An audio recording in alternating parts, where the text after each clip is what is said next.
Hai guys, ketemu lagi bersamaku. Assalamualaikum. Ya, gimana ya? Soalnya di luar lagi ada hajatan, jadi suaranya harus keras. Tuh. Oke, kali ini guys, aku mau menceritakan tentang kasus kriminal di Jepang yang lagi viral pada masanya. Mau tahu? Jangan lupa subscribe, komen, dan share. Oke. Nah, berawal dari perempuan yang tewas yang ditemukan oleh polisi di tempat kejadian dengan kondisi rumah sudah terbakar. Seorang perempuan bernama Junko Kobayashi. Dia seorang mahasiswi Universitas Sophia. 21 tahun dia berusia 21 tahun. Mengambil jurusan bahasa Inggris. Nah, sebelum kejadian itu, satu hari sebelum kejadian itu, si Junko ini mau berangkat ke Amerika Serikat. Namun sayangnya nyawanya sudah direnggut oleh seseorang, dibunuh oleh seseorang.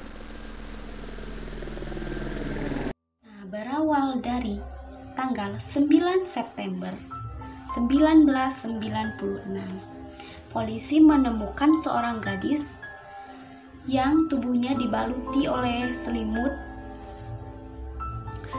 dengan tangan dan kaki diikat, lalu banyak luka-luka di bagian leher dan parahnya di bagian kanan lukanya.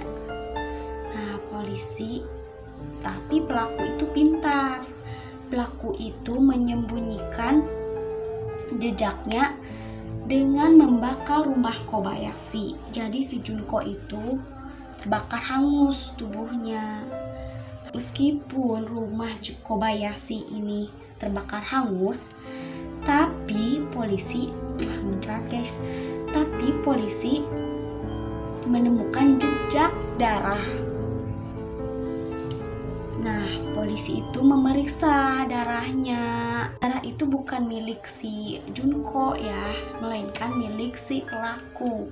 Terus si polisi ini menyebarkan saksi-saksi sampai 76.000 orang dan 1.000 petunjuk untuk mengulik informasi, untuk mencari informasi. Siapa tahu di antara mereka ada yang tahu, ada yang mengarah kepada pelaku. Namun justru jauh dari pelaku. Nah, di situ polisi menyebarkan luas foto si Junko. Sampai polisi memberikan hadiah 3 juta yen dan di pihak keluarga memberikan 8 juta yen. Sekitar kalau dirupiahkan 1 miliar ya guys. Nah, disebarkan. Tapi nihil, hasilnya tidak ada seorang pun yang memberikan informasi mengenai pelaku atau saksi gitu. Pada tahun 2009, September 2009, polisi menemukan mayat seorang gadis lulusan perguruan tinggi bernama Yukari Ogino. Polisi curiga bahwa kematian Yukari Ogino ini sama persis seperti Junko Kobayashi di tahun 96. Nah, dicari-carilah pelakunya, siapa tahu sama ya guys, pelaku dicari-cari. Beberapa bulan kemudian, polisi menangkap seorang pria berusia 52 tahun bernama Tatsumi Tateyama. Dia tertangkap oleh kamera sedang mengambil uang dari rekening Ogino di ATM. Tateyama mengaku bahwa dia memang membunuh Ogino, tapi tidak memiliki hubungan dengan Junko Kobayashi. Nah, disitulah polisi masih mencari-cari siapa ya guys pelakunya. Di 2020 ada seorang perempuan yang memintai untuk diwawancarai oleh polisi bahwa ada fakta baru. Dia menjadi saksi di waktu kejadian peristiwa matinya Junko Kobayashi. Dia mengakui bahwa sebelum rumah itu kebakaran, dia melewati rumah Kobayashi. Nah, dia melewati rumah Kobayashi guys, lalu menuju ke temannya.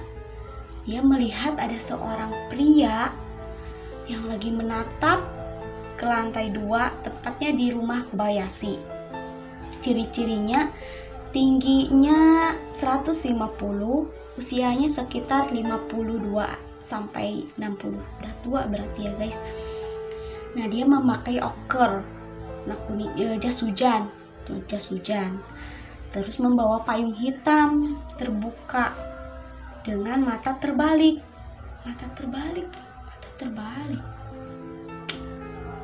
Jam 15.30 pelaku itu masuk ke dalam rumah Kobayashi ketika ibu dan ayahnya pergi keluar. Jadi di rumah itu cuman ada si Junko Kobayashi dan posisi pintunya itu tidak terkunci guys. Nah, masuklah si pelaku. Terus si perempuan yang mengaku menjadi saksi, dia sudah ke rumah temannya menuju mau ke rumah, melewati rumah Kobayashi. Nah, di situ beberapa menit rumah Kobayashi sudah ada garis polisi dan sudah terbakar rumahnya gitu. Jadi sekitar 15.55 pelaku itu melaksanakan membunuh si Junko Kobayashi itu guys. Dan ada penemuan baru dari polisi bahwa polisi mendapatkan ada potongan tanaman dan potongan kayu dan bulu anjing di perekat tali karet.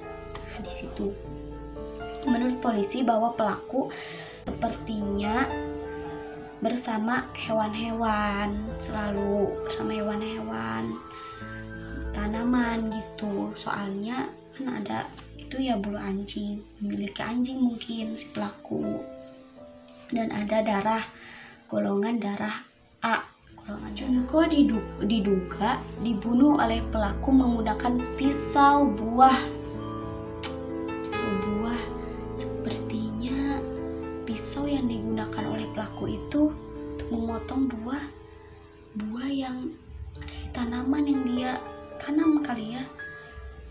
Ya mungkin aja guys, seperti itu. 3 cm dengan panjang 8 cm. Pisau buah nggak tuh guys? Kenapa nggak pisau daging? Ayah Junko Kobayashi bernama Kenji, 73 apa 76 tahunnya. Masih berusaha untuk meminta kepada polisi, Pak Polisi, please, harus secepatnya pelaku itu ditemukan. Iya ya, siapa yang tidak terima anaknya dibunuh sama pelaku yang tidak tahu siapa itu pelakunya, motifnya apa membunuh Junko Kobayashi. Kasihan. Sampai saat ini ayahnya masih mencari-cari kemana-mana gitu, udah disebar-sebar. Ya gimana lagi, kata polisi, saya sudah berusaha semaksimal mungkin Pak. Saya sebagai polisi juga mencari, tidak diam.